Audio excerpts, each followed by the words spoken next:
आलसी कालू कौवा कोई भी काम धंधा ना करता था, इसलिए हमेशा कालू कौवे की पत्नी उससे लड़ती रहती थी। कालू सुन लो, अगर आज भी तुम काम पर ना गए तो मैं अपने मैके चली जाऊंगी।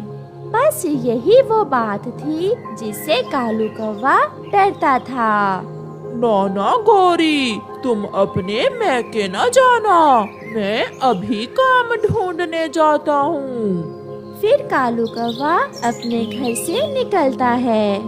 वो उड़ता हुआ जा रहा था कि सामने से कबूतर की समोसों की दुकान नजर आती है। कालू कौवा सीधा कबूतर के पास जाता है। कबूतर जी, मैं काम करना चाहता हूँ, क्या आप मुझे अपने पास काम पर रख लोगे? कबूतर को भी काम वाले की जरूरत थी, इसलिए वो कालू से कहता है, हाँ, मुझे आलू काटने के लिए एक पक्षी की जरूरत तो है। अगर तुम अपना काम ईमानदारी से करोगे तो मैं तुम्हें काम पर रख लेता हूँ। मैं अपना काम बहुत ईमानदारी और अच्छे से करूँगा। तो फिर लो, ये आलू काटो और कल से सुबह सुबह ही काम पर आ जाया करना। फिर कालू कौवा काम शुरू करता है।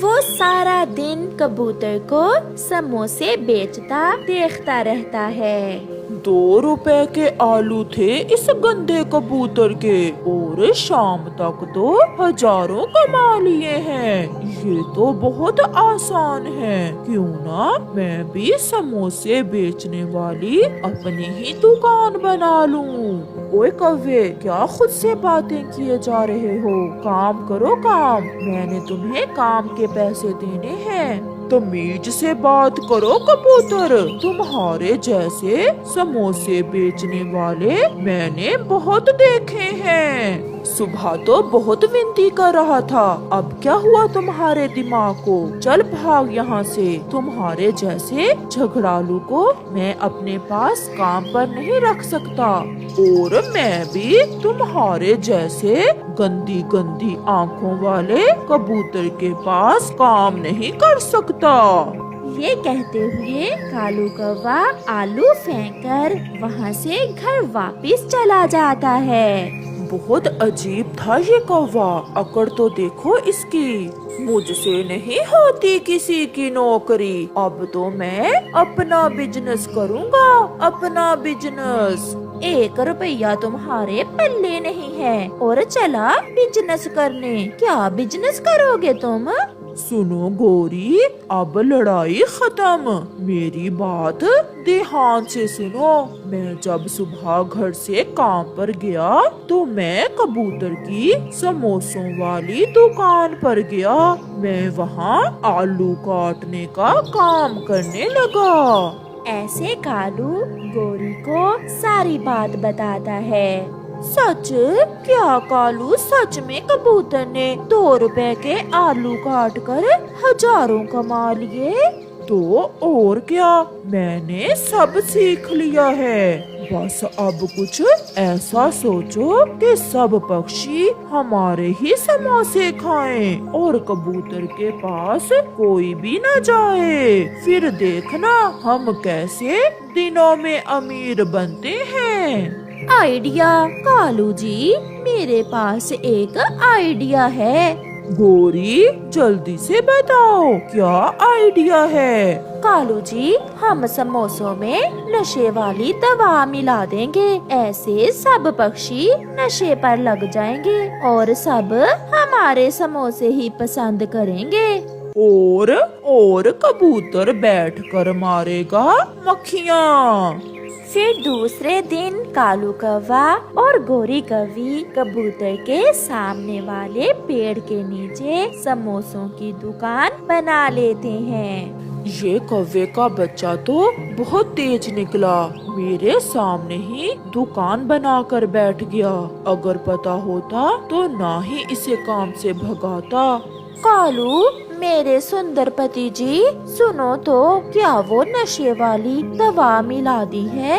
नहीं, तुम 2 कतरे डाल दो, ज्यादा ना डालना। आहिस्ता आहिस्ता हम इन पक्षियों को नशे वाले समोसों पर लगाएंगे। फिर गोरी कौवी नशे वाली दवा समोसों के मिक्सचर में डाल देती है। समोसे समोसे, गरम गरम समोसे, कबूतर से ज्यादा स्वादिष्ट और चटकारेदार समोसे, जो एक बार खाए बार बार आए। मिट्ठू तोता सबसे पहले कौवों की दुकान पर आता है। कौवे जी, मुझे 1 प्लेट में 2 समोसे डाल कर दो, मैं पहली बार आया हूँ। अगर स्वादिष्ट हुए तो रोज आया करूँगा। मिट्ठू तोते, तुम चिंता न करो, अब के बाद तुम हमेशा मेरी दुकान से ही समोसे खाओगे। ये कहते हुए गोरी कौवी मिट्ठू को 1 प्लेट समोसे देती है, जिसे मिट्ठू तोता मजे मजे से खा लेता है। सच कौवी और कौवे, सच तुम्हारे समोसे तो एकदम मस्त हैं और कबूतर के समोसे बिल्कुल बेकार। आज तो मजा ही आ गया। फिर मिट्ठू वहाँ से चला जाता है। आज लगता है मैं हवाओं में हूँ, आज इतनी खुशी मिली है मुझे।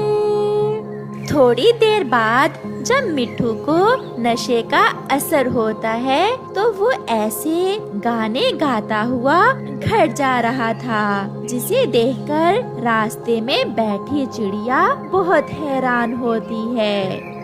मिट्ठू लड़खड़ाता हुआ घर पहुंच जाता है और अपने घोंसले में लेटकर सो जाता है। बुलबुल, मैना, फाख्ता और सब पक्षी कालू कौवे के समोसे खा लेते हैं और घर जाते ही सब सो जाते हैं, क्योंकि कालू कौवे के समोसों में नशा जो था। शाम तक कौवा और कौवी ढेर सारे पैसे कमा लेते हैं और कबूतर के समोसे ऐसे ही पड़े हुए थे। आज पहली बार कबूतर को अपने समोसे नदी में फेंकने पड़ते हैं।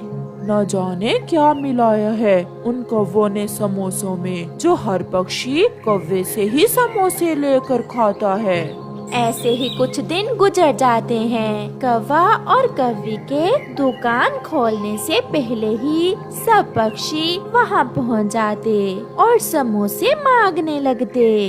यार कौवे, तुम्हारे समोसे जब से खाने लगा हूँ, मुझे तो सारी रात गहरी नींद आती है। बहुत अच्छे हैं तुम्हारे समोसे। चिड़िया का पति भी 2 समोसे खाकर घर जाता है। रानो, रानो, गुड़िया कहाँ है? क्या हुआ, आप ठीक तो हैं? गुड़िया सामने ही तो बैठी हुई है। अच्छा, मैं समझा ये किसी पड़ोसी की बच्ची है। ऐसा कहते हुए चिड़िया का पति घोंसले में गिर जाता है, जिसे देखकर चिड़िया बहुत परेशान होती है। आपने क्या खाया है? कहीं आपने कोई नशा तो नहीं किया आज? किया है, कौवों के समोसों का नशा। जाओ, तुम भी कर लो, जाओ जाओ, बहुत स्वादिष्ट।